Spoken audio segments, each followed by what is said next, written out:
Used to having a rock and roll band behind me when I have a microphone in front of me. During the time that I've been given to share my testimony here, I think it's important to note before I start that in these 5 minutes I'll be speaking that somebody in the United States will die of a drug overdose, and it is almost a 72% chance that during those 5 minutes it will be fentanyl related. Having started that way, Chairman Brown, Ranking Member Scott, and esteemed committee members, thank you for having me. I know this is a bit of a curveball, but I like a little baseball myself. My name is Jason D. Ford, but to most I am known as Jellyroll.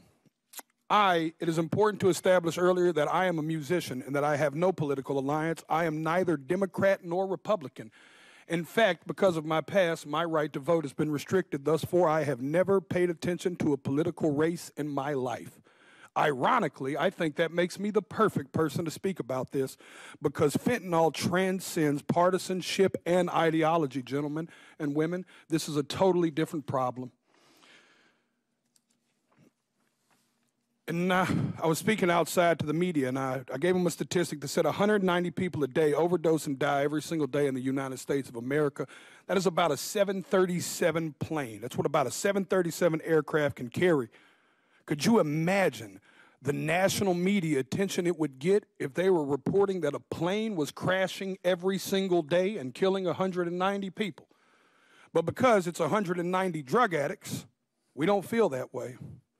Because America has been known to bully and shame drug addicts instead of dealing and trying to understand what the actual root of the problem is with that.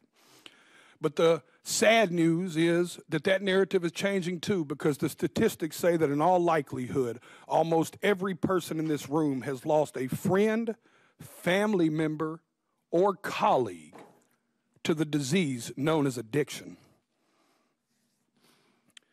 I've attended more funerals than I care to share with y'all. This committee, I could sit here and cry for days about the caskets I've carried of people I loved dearly, deeply, in my soul, good people, not just drug addicts, uncles, friends, cousins, normal people. Some people that just got in a car wreck and started taking a pain pill to manage it. One thing led to the other, and how fast it spirals out of control, I don't think people truly understand. So many people. Equally, I think it's important for me to tell y'all that I'm not here to defend the use of illegal drugs. And I also understand the paradox of my history as a drug dealer standing in front of this committee. But equally, I think that's what makes me perfect to talk about this. I was a part of the problem. I am here now standing as a man that wants to be a part of the solution. I brought my community down. I hurt people. I was the uneducated man in the kitchen playing chemist with drugs I knew absolutely nothing about, just like these drug dealers are doing right now when they're mixing every drug on the market with fentanyl, and they're killing the people we love. I'll be honest with y'all, my desire is to only get older and only do better and be better. I believed when I sold drugs genuinely that selling drugs was a victimless crime. I truly believe that, y'all. My father always told me, what doesn't get you in the wash will get you in the rinse. Now I have a 15-year-old daughter whose mother is a drug addict. Every day I get to look in the eyes of a victim in my household of the effects of drugs. Every single day. And every single day I have to wonder if me and my wife, if today will be the day that I have to tell my daughter that her mother became a part of the national statistics. History repeats itself, gentlemen. Even in the 1990s, crack cocaine had long made its way into my middle lower class neighborhood. And at that moment, even as a teenager, you could have never convinced me in that moment that there would be a far bigger problem on the horizon in the form of a pharmaceutical drug. And then I watched opioids and Oxycontin burst onto the scene. I'm here to tell y'all that fentanyl is going to make the Sackler family look like saints. And I want to let y'all sit with that for a second. It is time for us to be proactive and not reactive. We were reactive with crack, we were reactive with opioids, and y'all are taking the first step at somebody in Senate finally being proactive.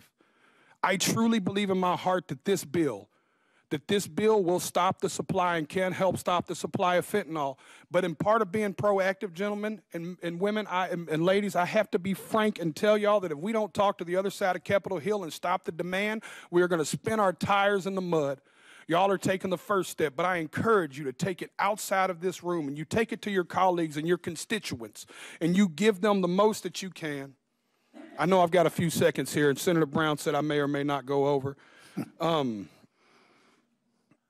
I want to say is that I not only encourage y'all to do this, I encourage y'all to take it a step further. At every concert I perform, I witness the heartbreaking impact of fentanyl.